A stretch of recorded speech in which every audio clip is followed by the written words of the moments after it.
Chapter 3 is regarding using Bitcoin as a holder of your reserves.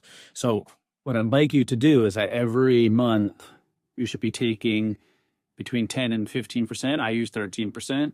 Take that 13% and set it aside for when the stuff goes wrong. We use that for a vacancy. If you have to do a turnover, we use it in the case something breaks, the roof you need to replace, and HVAC goes bad, whatever it is, you have cash set aside for the 13% aside every month, and you let that stack.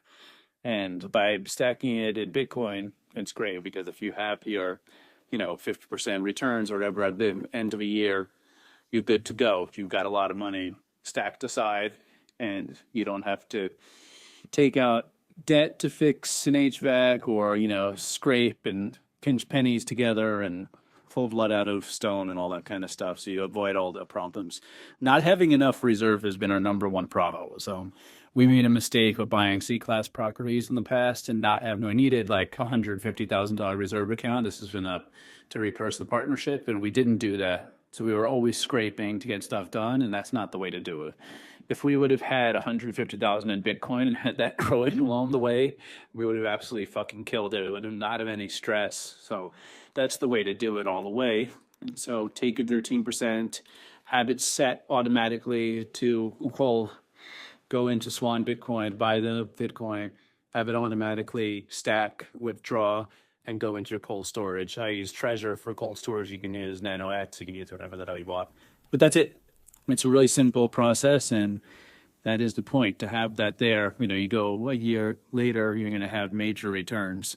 And just have it automatically set. You say your rent is $10,000 a month, you'd have $1,300 automatically, boom, go into your Swan Bitcoin and buy the Bitcoin and go.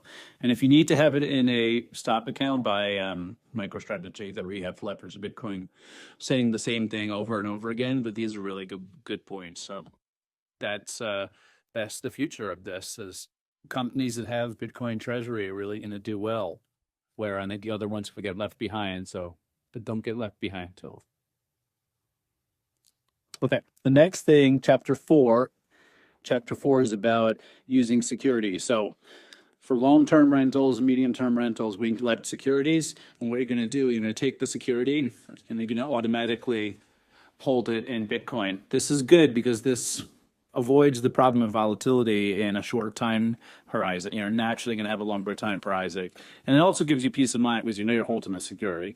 It's like when I'm doing medium-term rentals, I'm not really 100% sure the person's actually coming. So I'd make them pay for the first chunk plus the security. I do like a deposit, pet deposit, just deposit. You should do $500 deposit, pet deposit $250, and then say the month is $1,200. I add that on, right? So I get to be $1,950 up front, so I know I have a peace of mind. I know they're coming. I know they're committed. I take that, I send it to Bitcoin, and I let that stack, and I'm in business, basically. All right, so that's the way to do it. Take the securities, same thing, stick it into Swan, have it go into your cold storage or MicroStrategy, and it might make sense to do a little bit of both, do a little MicroStrategy and a little bit of Bitcoin.